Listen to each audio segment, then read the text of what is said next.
वंदे पुरुषोत्तमम। आलोचना प्रसंग प्रथम खंड से 7 सितंबर सन 1940 की श्री ठाकुर जी से वार्तालाप। आज कलकत्ता से तप्ती दा मुखोपाध्याय ज्योतिर्विद आए हुए हैं। संध्या में प्रसन्न चित्त से श्री ठाकुर बाहर की चौकी पर लेटे हुए हैं। सामने पद्मा नदी में पानी लबालब है, आकाश में बादल छाए हैं, मृदु मंद हवा बह रही है।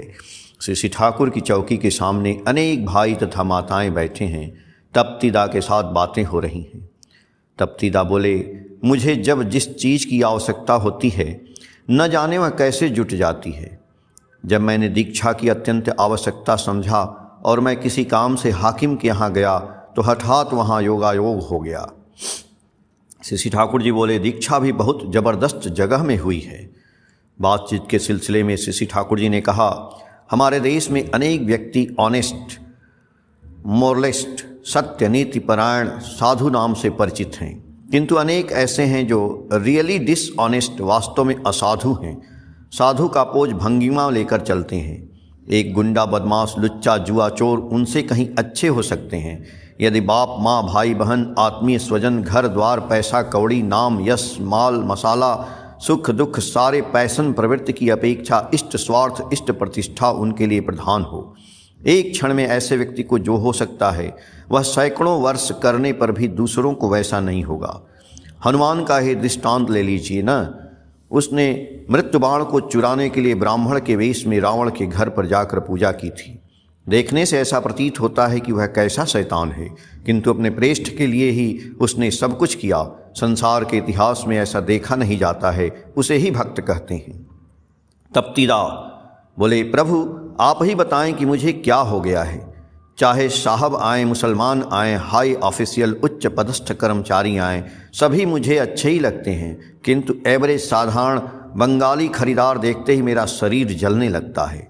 श्री ठाकुर जी बोले, शरीर को जलाने से तो कोई लाभ नहीं है, उससे हम स्वयं क्षतिग्रस्त होते हैं। उसे ही सुंदर बना देना होगा। देखिए, बंगाली के जैसा हृदय आप और कहीं नहीं पाएंगे। 2 जगहों में त्रुटियां आई हैं, यदि उन त्रुटियों को सुधार दें तभी वे ठीक हो सकते हैं। प्रथम दोष है, हम ऐसे व्यक्ति को गुरु के रूप में स्वीकार करते हैं जो पूर्ववर्ती को नहीं मानते। इसीलिए वैष्णव, शाक्त और शैव, गाणपत्य, अमुक मठ, मिशन, अमुक आश्रम, अमुक संघ इत्यादि कितने दलों का आविर्भाव हुआ है जो एक सूत्र में संगत नहीं है। जो वास्तव में गुरु हैं उनमें हर पूर्ववर्ती को ही ट्रेस पहचान किया जा सकता है। मैप मानचित्र में देखने जैसे हम उन्हें पूर्ववर्ती उनमें वर्तमान में देख सकते हैं।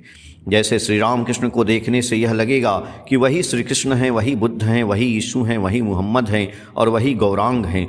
सभी स्पष्ट रूप से समझ में आएंगे, उनमें ही सभी को देखेंगे।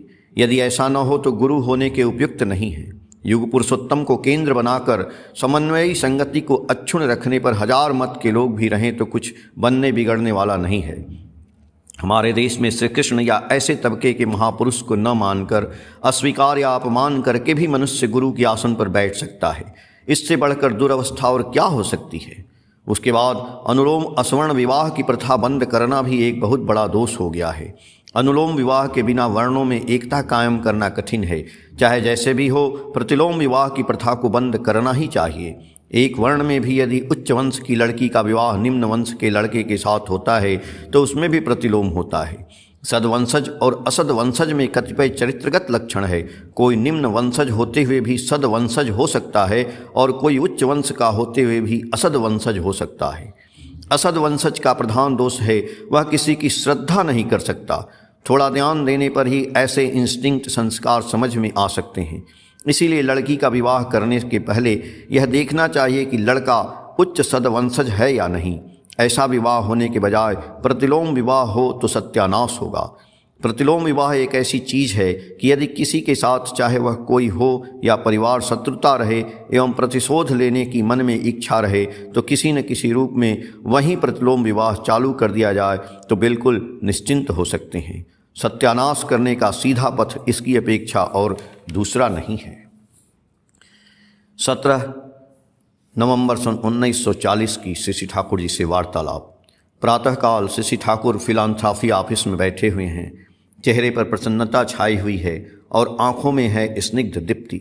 अंतरतम आत्मीयता के स्वर में उपस्थित भाइयों से वार्तालाप कर रहे हैं। बातचीत के सिलसिले में बोले, यजन याजन इष्टवृत्ति बचपन से ही अभ्यासगत करा देना चाहिए। सब कुछ अभ्यास पर ही निर्भर करता है। क्या मनुष्य तुरंत गजेड़ी बनता है? कितनी तकलीफ उठाकर अभ्यास करना पड़ता है। गांजा पीने में मिठाई की तरह मीठा नहीं लगता। माथा में चक्कर आने से गिर जाता है, फिर भी पुनः पीता है। उसे गिरने में ही अच्छा लगता है। इस प्रकार अभ्यास करता है। कितनी तकलीफ उठाकर मनुष्य बुरा अभ्यास करता है। यजन याजन इष्टवृत्ति की तरह क्या सदभ्यास आयत नहीं कर सकता? इसके हर पदक्षेप में तो आनंद है। श्री ठाकुर रात में एक भाई से बातें कर रहे थे। थोड़ा बहुत यजन याजन इष्टवृत्ति किया है, फिर भी जैसा करना चाहिए वैसा नहीं किया। इतने में ही तो कितनी चीज़ें स्पष्ट हो रही हैं। यदि कोई अच्छी तरह स्वस्थैनी करता है तो उसके इंस्टिंक्ट सहजात संस्कार में सब कुछ विकसित होगा ही। आलोचना प्रसंग प्रथम खंड, पेज संख्या 86, 87 और 88 से। जय गुरु।